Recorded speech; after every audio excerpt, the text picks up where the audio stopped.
For more on this, we're joined by our International Affairs editor, Douglas Herbert. Douglas, we're hearing there, we're at least quoting the Governor of California, Gavin Newsom, saying that he didn't need these National Guard troops. So, why were they sent? What's happening? Didn't need it, didn't need the help, didn't ask for it. And this is why this is so sort of rare and unprecedented, right? The last time a U.S. president overrode the will of a state governor who normally has control of a National Guard, state National Guard. You have to go back 60 years to 1965 during the Civil Rights Movement when Lyndon Johnson sent National Guards, federalized them, over the will of the conservative Deep South Alabama governor in order to protect and defend civil rights activists and protesters in that state. 60 years. It hasn't been done since then. There have been sort of similar types of incidents and disputes over federalizing the Guard, but hasn't happened. He is doing it in order to, according to the governor of California, other Democratic officials, and not just Democrats, to politicize an issue at the very core of his agenda, this immigration crackdown. He hasn't been seen as going fast enough by some. He said he was going to deport millions.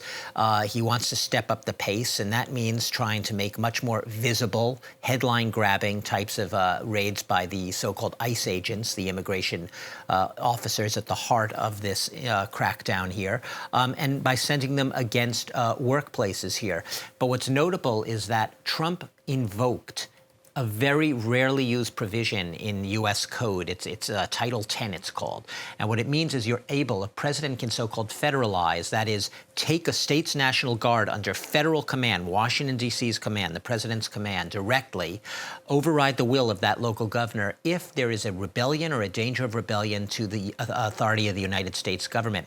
So in order to suppress a rebellion, to suppress an invasion, and to ensure that the laws of the U.S. are executed, what the local officials are saying, this is very far cry from anything that would justify that you could be called a rebellion, let alone an insurrection against the authority of the U.S. government.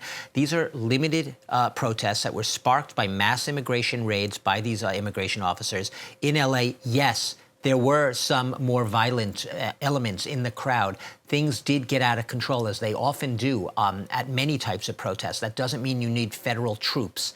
And even the prospect, as some in the administration have threatened, of Marines deploying there, actual Army Marines, hasn't happened yet, but they've threatened that could happen in this case. The governor's spokesperson and other officials in California have noted American cities often see much greater damage to property when their sports teams win or lose.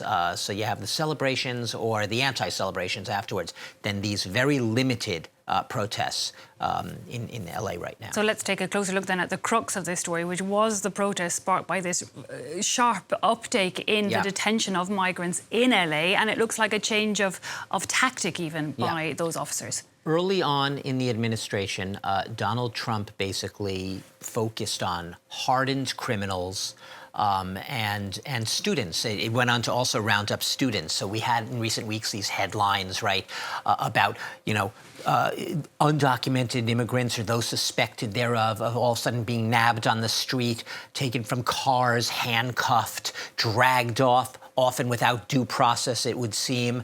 Summarily, they're sort of, taken out of deported out of the country. So as these individual sweeps, they apparently weren't going fast enough. They weren't creating sort of the movement, the rocket fuel that Donald Trump needs. His critics would say the raw meat, the raw political meat to his base. He campaigned on this promise to deport millions. He needs the big numbers. He needs the headline-grabbing numbers. This isn't going fast enough. No more of these little pinprick rounding up people. So what some of these law enforcement officers are saying they see is the new phase is these sort of mass corralling of a lot. You can nab a lot of undocumented immigrants or suspected undocumented at workplaces. Rather than going one-on-one, use the same manpower, the same ICE agents, the same immigration numbers, manpower to go after these workplaces, hang out at the gates when the workers are coming out, or go into the site. So we've seen more and more of these raids. We saw raids recently in Tallahassee on a construction site for a new student housing complex. Many arrested there.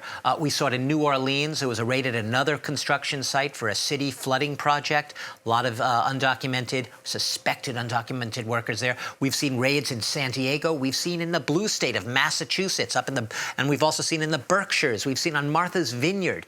All these type of raids now, more workplaces, more trying to get those numbers up for Trump's headline issue of immigration crackdown leading to deportations that he campaigned on, to get those headlines, to get those numbers, to show that he's getting the job done for his base, for the masses.